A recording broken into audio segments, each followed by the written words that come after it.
नमस्कार, news room live में आपका स्वागत। मैं राहुल ओझा आपके साथ। छपरा से बड़ी खबर है, जहां पर तिरंगे के साथ छेड़छाड़ की गई है। बताया जा रहा है कि तिरंगे में अशोक चक्र की जगह पर चांद तारा लगाया गया है और इसके बाद से अब इस पूरे मामले की छानबीन की जा रही है कि इसके पीछे की मंशा क्या है। बता दें कि छपरा में ईद मिलादुन नबी के जुलूस के दौरान तिरंगे झंडे में अशोक चक्र की जगह चांद तारा लगाया गया। कोपा में मामले की वीडियो वायरल होने के बाद पुलिस ने कार्रवाई की। पुलिस ने भारतीय ध्वज संहिता 2002 सहित कई अधिनियमों के स्पष्ट उल्लंघन के मामले में केस दर्ज किया है। तस्वीर आपको दिखा रहे हैं, जहां पर देखिए, जहां अशोक चक्र होना चाहिए था वहां पर आपको इस तिरंगे झंडे में आपको चांद तारा नजर आ रहा होगा। तो आखिर झंडे के साथ छेड़छाड़ क्यों, ये बड़ा सवाल खड़ा हो रहा है। और ऐसी घटनाएं लगातार सामने आ रही है, जहां पर इन त्योहारों में, इन पर्वों में इस तरीके से झंडे के साथ छेड़छाड़ की जाती है। तो ये रेड सर्किल वाली तस्वीर आपको दिखा रहे हैं, पर जहां पर देखिए साफ तौर से इस झंडे में अशोक चक्र की जगह चांद तारा नजर आ रहा है। संतोष गुप्ता हमारे साथ न्यूज 18 संवाददाता जुड़ गए हैं। संतोष, क्या यह पूरा मामला सामने आया है? अशोक चक्र जहां होना चाहिए था, चांद तारा वहां पर लगाया गया है इस जुलूस में। जी देखिए, एसपी ने इस मामले में स्वतः संज्ञान लिया है और प्राथमिकी दर्ज कराई है। बिल्कुल उन्होंने कहा है कि जो झंडा एक्ट है हमारे देश का, उसमें किसी भी तरह से झंडे के साथ छेड़छाड़ नहीं होना चाहिए।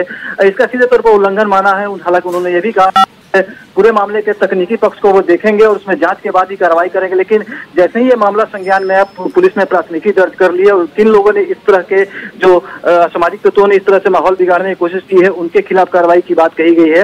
लेकिन निश्चित तौर पर इस तरह के मामले जब भी होते हैं, कार्यक्रम इस तरह के, तो ये मामले सामने आ रहे हैं। मुजफ्फरपुर में भी ऐसा मामला सामने आया था।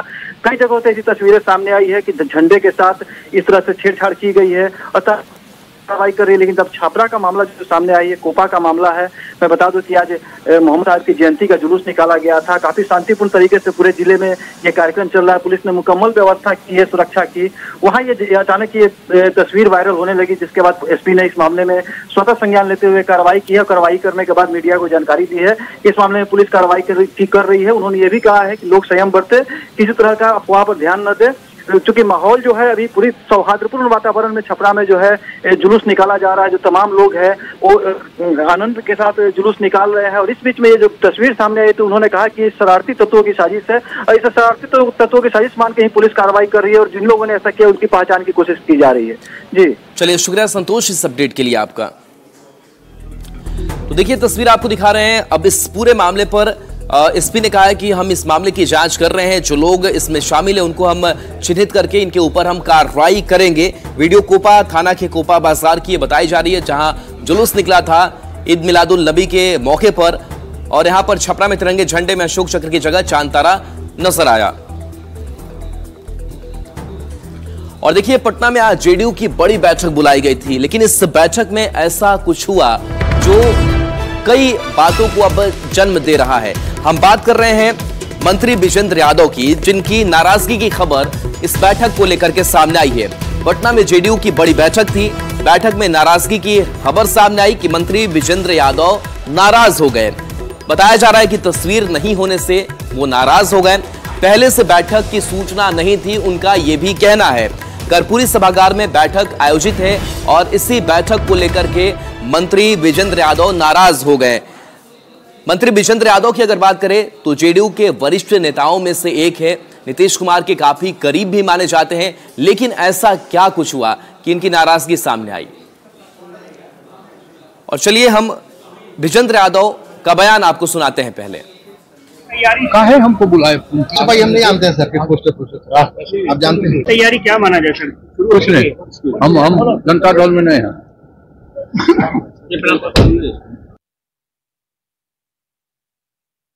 न्यूज 18 संवाददाता जुड़ गए हैं। शैलेंद्र, नाराजगी एक अलग चीज, लेकिन वो कह रहे हैं कि जनता दल में हम नहीं है। इस बयान के मायने क्या, किस बात को लेकर के नाराजगी? देखिए, इस बयान का मायने साफ है कि विजेंद्र यादव आज की बैठक से नाराज थे। उन्हें इसकी पहले सूचना नहीं दी गई थी। और दूसरी ओर ये जो जदयू कार्यालय के बाहर का जो इलाका है वो पूरे इलाके में कई पोस्टर लगे हैं, जिसमें मुख्यमंत्री नीतीश कुमार से लेकर के तमाम जो कार्यकर्ता उनकी तस्वीर लगी है, और विजेंद्र यादव इस पोस्टर से गायब हैं। और दूसरी बात है कि विजेंद्र यादव काफ़ी सीनियर नेता हैं जदयू के, पूर्व प्रदेश अध्यक्ष रह चुके, और किसी भी बैठक में विजेंद्र यादव हमेशा शामिल होते हैं। और नीतीश कुमार भी जब कोई निर्णय लेते हैं तो विजेंद्र यादव से उनकी बातचीत जरूर होती है इस मसले पर। तो एक बड़ा कद है विजेंद्र यादव का, और उन्हें इस बैठक में नहीं बुलाया गया। उनके अलावा तमाम जो पार्टी के प्रदेश अध्यक्ष हैं, कार्यकारी अध्यक्ष हैं, या फिर तमाम जो पार्टी के जो अन्य जो बड़े नेता हैं, मंत्री हों या फिर जो प्रकोष्ठ के अध्यक्ष, तमाम लोग इस बैठक में थे, लेकिन विजेंद्र यादव को इस बैठक में नहीं बुलाया गया। और आखिरी समय में उन्हें यह जानकारी दी जाती है कि मुख्यमंत्री ने कहा है कि आप भी इस बैठक में चले आइए। इसी बात से कहीं न कहीं विजेंद्र यादव नाराज थे, और जो बातें उन्होंने कही है वो नाराजगी में उन्होंने ये बातें कही है।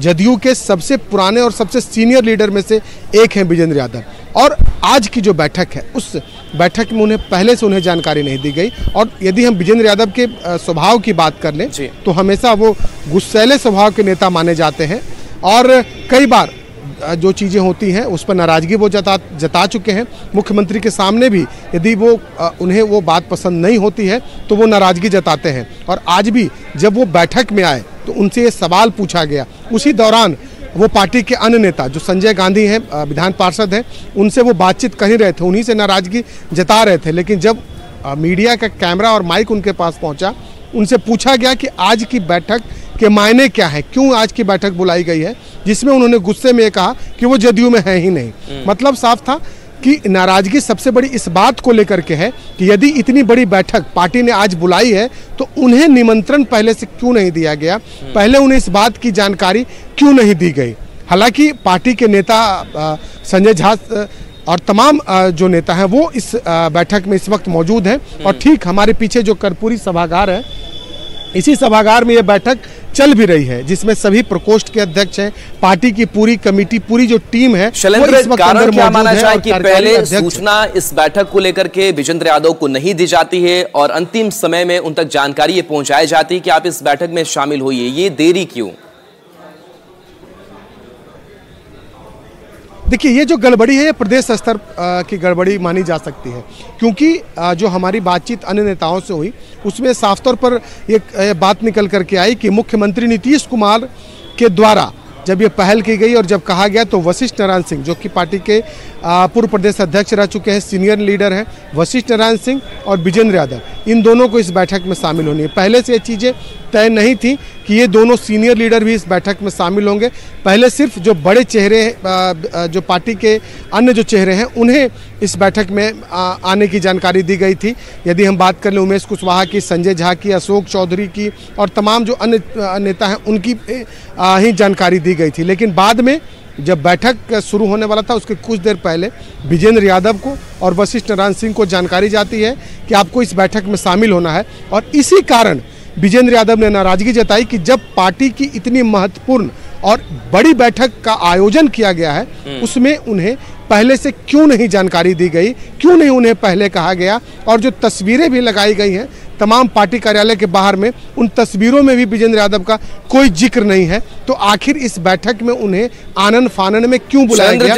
नाराजगी बात की जा रही है, उस पोस्टर में किन किन नेताओं के चेहरे शामिल हैं और इनके चेहरे नहीं शामिल है विजेंद्र यादव के, जिसको लेकर के नाराजगी इन्होंने अपनी जताई है, और इस बैठक का मकसद क्या था और इस बैठक और पोस्टर का क्या कनेक्शन हम माने? देखिए, आमतौर पर जब भी कोई भी पॉलिटिकल कार्यक्रम होता है, जब इस तरीके की बैठकें होती हैं तो नेता और कार्यकर्ता अपनी अपनी तस्वीर लगवाते हैं। ये कोई जरूरी नहीं है कि प्रदेश के स्तर से ही इन तस्वीरों को लगाया गया हो, नेताओं के स्तर से भी ऐसी तस्वीरें लगाई जाती हैं जो कि जदयू कार्यालय के ठीक बाहर जो सड़क है उस सड़क पर तस्वीरें लगाई गई हैं। हालांकि उन तस्वीरों में पार्टी के तमाम नेता हैं। यदि हम बात कर लें मुख्यमंत्री नीतीश कुमार की, कार्यकारी अध्यक्ष की, प्रदेश अध्यक्ष की, उनके अलावा जो बिहार सरकार में मंत्री हैं, तो कई लोगों की तस्वीर लगी है, लेकिन उसमें विजेंद्र यादव नहीं है। दूसरी ओर यदि हम बैठक की बात कर लें तो जदयू ने अपनी नई टीम की घोषणा की थी, पुरानी टीम को छोटा किया गया, नई टीम बनाई गई। कई प्रकोष्ठ बनाए गए। उन तमाम प्रकोष्ठों और जो पूरे प्रदेश के जो पदाधिकारी हैं वो इस वक्त इस हॉल में मौजूद हैं। चलिए, बिल्कुल बैठक चल रही है, लेकिन इसी बैठक के बीच नाराजगी सामने आई है। देखना होगा कि क्या जेडीयू के शीर्ष नेताओं की तरफ से भी नाराजगी उनकी दूर करने की कोशिश की जाती है, क्योंकि बयान तो बड़ा उन्होंने दे दिया है कि जेडीयू में हम नहीं है, लेकिन देखना होगा कि क्या गुस्से में ऐसा बयान उनका सामने आया। बहुत बहुत शुक्रिया फिलहाल इस अपडेट के लिए, इस खबर के लिए आपका शैलेंद्र। और चलिए बढ़ेंगे आगे और बात करेंगे गिरिराज सिंह की। गिरिराज सिंह ने केजरीवाल के इस्तीफे के ऐलान के बाद से उन पर तंज कसा है, हमला बोला है। क्या कुछ अपने बयान में कहा गिरिराज सिंह ने, सुनाते हैं। देखिए, ये लोग परिवारवादी लोग हैं और चोरी करेंगे, भ्रष्टाचार करेंगे, जेल से निकलेंगे, लगेगा कि कोई संत महात्मा निकले हैं। ये लोग थेथर हैं, थेथरोलॉजी आके बाहर में करते हैं, फिर जात पात करते हैं, फिर ठगी करते हैं। सरसा के अलग अलग 3 परिवारों की 3 लड़कियों ने आत्महत्या की कोशिश की है। कारण यह बताया जा रहा है कि गांव के ही कुछ लड़के थे जिनके ऊपर ये आरोप लग रहे हैं कि उन्होंने वीडियो फोटो जो है वो एडिट किया और उसको सोशल मीडिया पर डाला गया। बता दें कि जानकारी के मुताबिक गांव के ही 3 लड़कों ने लड़कियों की अश्लील फोटो बनाकर सोशल मीडिया पर वायरल कर दी, जिस कारण तीनों लड़कियों ने जहर खाकर आत्महत्या की कोशिश की है। घटना के बाद तीनों लड़कियों को नजदीक के पीएचसी ले जाया गया, जहां से उन्हें सदर अस्पताल रेफर कर दिया गया। फिलहाल तीनों लड़कियां खतरे से बाहर हैं। घटना सहरसा के पतरघर थाना क्षेत्र की है। एसडीपीओ ने मामले में कार्रवाई करने की बात कही है। फिलहाल सभी आरोपी लड़के अभी पंजाब में हैं। मोबाइल से काट कर दूसरा लड़का चढ़ा रही थी फेसबुक पर, फोटो बहुत गंदा गंदा करना पड़ा। तुम तीनों लड़की का फोटो वायरल कर दिया? कौन किया वायरल? 3 ठो लड़का था ना। इसमें मामला यह है कि इसी तीनों लड़की में से एक लड़की के नाम में RDX जोड़ के एक फेक फेसबुक आईडी बनाया गया था और उस पर कुछ लड़कों द्वारा इन लड़कियों का फोटो डालकर उसमें भोजपुरी एडल्ट सॉन्ग एडिट करके डाल दिया गया था, जिससे परेशान होकर तीनों लड़कियों द्वारा खेत में जाकर जहर खाया गया। सभी लड़कियां अभी सदर अस्पताल में भर्ती है, सभी खतरे से बाहर। दानापुर के खगौल थाना क्षेत्र से खबर है, जहां पर रात के अंधेरे में एक स्कॉर्पियो की चोरी कर ली गई और इस चोरी की पूरी जो वारदात है वो सीसीटीवी कैमरे में कैद हुई है। तस्वीरें हम आपको दिखाएंगे कि किस तरीके से चोर ये स्कॉर्पियो ले जाते हुए दिखाई दे रहे हैं। रात का अंधेरा है, तस्वीरों में साफ दिख रहा है कि चोर काली गाड़ी से आते हैं और फिर स्कॉर्पियो लेकर फरार हो जाते हैं। गाड़ी के मालिक के गाड़ी को ट्रेस करने पर नेपाल के आसपास की लोकेशन दिख रही थी, जिससे ये माना जा रहा है कि गाड़ी की चोरी करके उसे नेपाल भेज दिया जाता है। फिलहाल खगौल थाना में मामला दर्ज किया गया है और मामले पर कार्रवाई की जा रही है।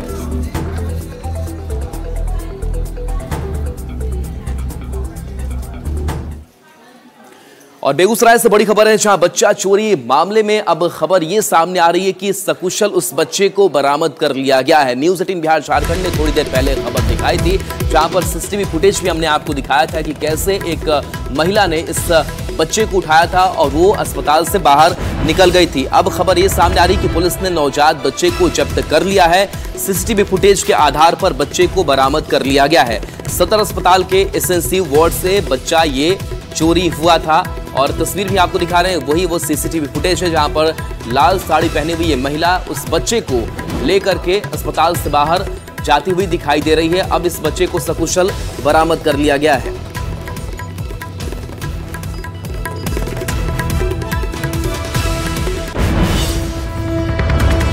दानापुर के आरके पुरम से खबर है, जहां पर जमीन विवाद में हथियार लहराने का एक मामला सामने आया है। बताया जा रहा है कि जमीन से जुड़ा हुआ पूरा यह विवाद था, जहां इस तरीके की घटना को अंजाम दिया गया है। तस्वीरें आपको वहां की दिखा रहे हैं, जहां जमीन विवाद में मारपीट और हथियार लहराने का मामला सामने आया है। पुलिस ने इस मामले में बिल्डर और 2 बाउंसर सहित 8 लोग को हिरासत में लिया है। पुलिस को इनके पास से 2 राइफल भी बरामद हुई है। पुलिस फिलहाल मामले की छानबीन कर रही है और हथियार की भी जांच हो रही है। 1986 पाइप निकाल, पाइप निकाल, एकरा फोड़, एकरा फोड़।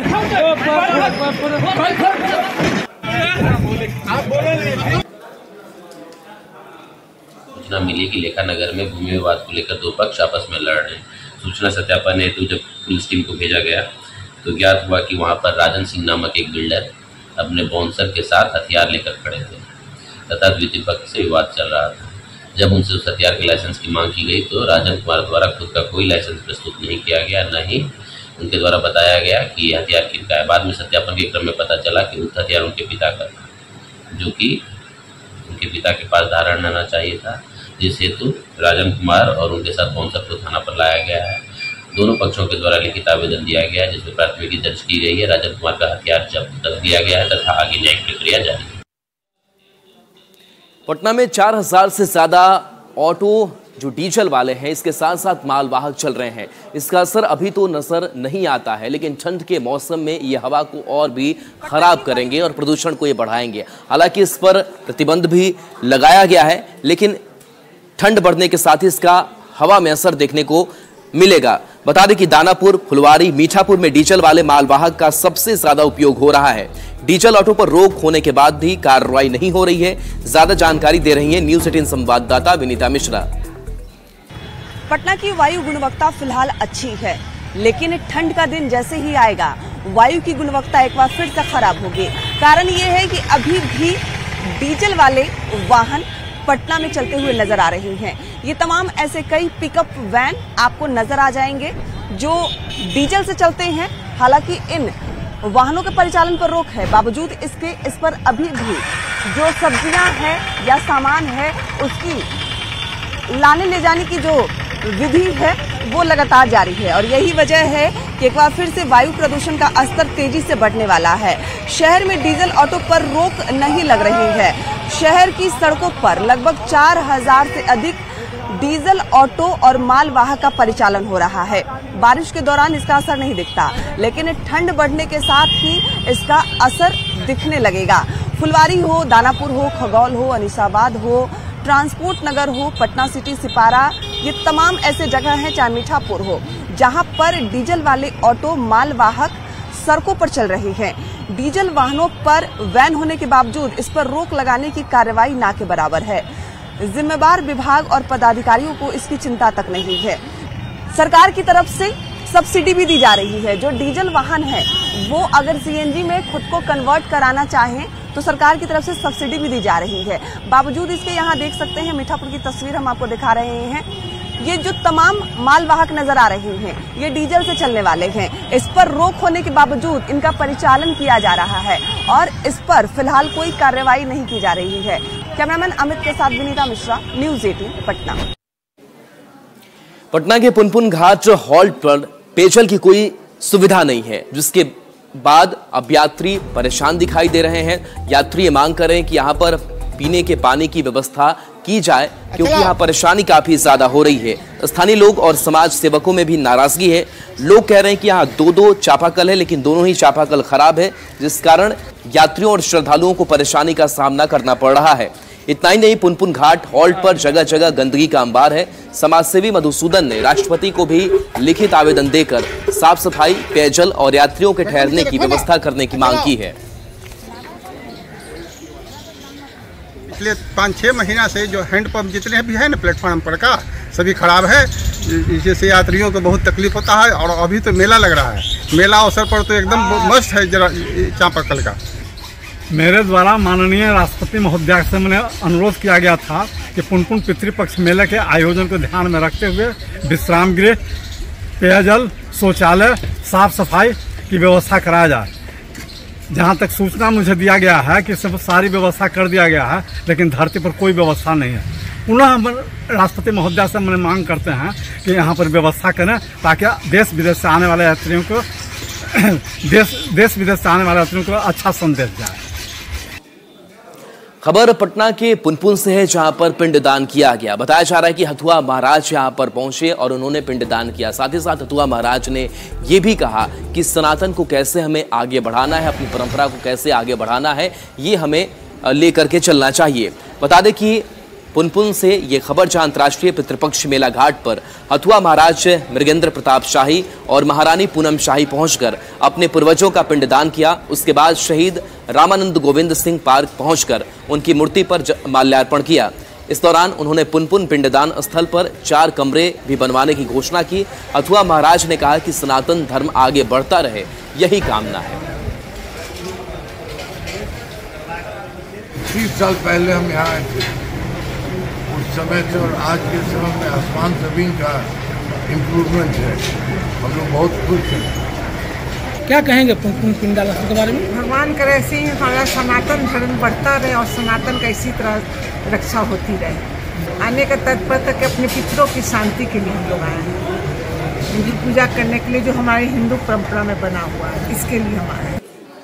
स्वच्छ वायु रैंकिंग में पटना 14वें स्थान पर है। पटना की स्थिति की अगर बात करें तो कई ऐसे जिले, कई ऐसे इलाके हैं जहां से बेहतर पटना की स्थिति दिखाई देती है। बता दें कि वायु गुणवत्ता के मामले में पटना की हवा कोलकाता, चेन्नई, हावड़ा, रांची से बेहतर है। साथ ही गया की हवा में भी सुधार दर्ज किया गया है। मौके से ज्यादा जानकारी दे रही हैं न्यूज़ 18 संवाददाता विनीता मिश्रा। पटना की पता से बेहतर हो गई है, इसकी रिपोर्ट जारी की गई है। हालांकि एक वक्त ऐसा था जब पटना में वायु की गुणवत्ता देश में सबसे ज्यादा खराब थी, लेकिन अब वायु की गुणवत्ता में सुधार हो रहा है और रिपोर्ट ने इस बात को साबित भी कर दिया है। आपको बता दें कि स्वच्छ वायु रैंकिंग में देश के शहरों में पटना का 14वां और गया का 8वां स्थान है। कोलकाता, चेन्नई, रांची, जमशेदपुर और हावड़ा जैसे शहर पटना से पीछे हैं। गया में भी देहरादून, नोएडा, गुवाहाटी, जम्मू जैसे शहरों को पीछे छोड़ दिया है। दरअसल शहरों की वायु की सुधार के लिए केंद्रीय पर्यावरण, वन एवं जलवायु परिवर्तन मंत्रालय ने स्वच्छ वायु सर्वेक्षण कराया था। ये सर्वे देश के 130 वायु प्रदूषित शहरों के बीच कराया गया था। 2024 की इस रिपोर्ट में 10 लाख से अधिक की आबादी वाले 47 शहरों में पटना की रैंकिंग में सुधार हुआ है। गया की रैंकिंग में भी अच्छा सुधार हुआ है। केंद्रीय प्रदूषण नियंत्रण परिषद वायु सर्वे की रिपोर्ट के अनुसार 2023 में पटना की रैंकिंग 29 थी। 30 में से 30 लाख की आबादी वाले 44 शहरों की श्रेणी में गया शहर को 8वां स्थान मिला है, जबकि 2023 में गया की रैंकिंग 20 थी। यानी ये साफ साबित करता है कि वायु की गुणवत्ता बिहार में अब पहले की तुलना में बेहतर हुई है। आपको बता दें कि PM10 यानी मोटे धूलकण की मात्रा में कमी, इलेक्ट्रिकल वाहन नीति, कचरे का प्रबंधन, पौधारोपण, पार्कों का विकास, औद्योगिक इकाइयों द्वारा उत्सर्जित धूल कण जैसे इन तमाम वस्तुओं में कमी अगर होती है तो वायु की गुणवत्ता बेहतर होती है। और यही वजह है कि पटना की वायु गुणवत्ता बेहतर हुई है। कैमरामैन अमित के साथ विनीता मिश्रा, न्यूज़ 18 पटना। औरंगाबाद में भारी बारिश और नदियों में उफान, और ऐसे उफान में कब कौन फंस जाए ये कहना मुश्किल है और ऐसे में लोगों को सतर्क भी रहने की जरूरत है। लेकिन ऐसा हुआ नहीं और कई लोग इस तेज बहाव में फंस गए, जो खबर सामने आई है। बता दें कि घेवरा और नेवरा गांव के 10 ग्रामीण इस उफान में फंस गए। ये सभी ग्रामीण नदी के उस पार खेती देखने गए थे और लौटते वक्त सभी नदी के बीच फंस गए। हालांकि डायल 112 को सूचना देने पर प्रशासनिक सहायता तुरंत पहुंची और ग्रामीणों के आपसी सहयोग और सूझबूझ से उन्हें किसी तरह से बाहर निकाला जा सका। पूरा हम यहाँ बहाने से बच गया। अब 5 रुपया कार रह गए। तो कितने लोग फंसे थे वहाँ आप लोग? हम लोग 10 आदमी थे। और चलिए एक छोटे से ब्रेक का वक्त है, जल्द वापस आते हैं।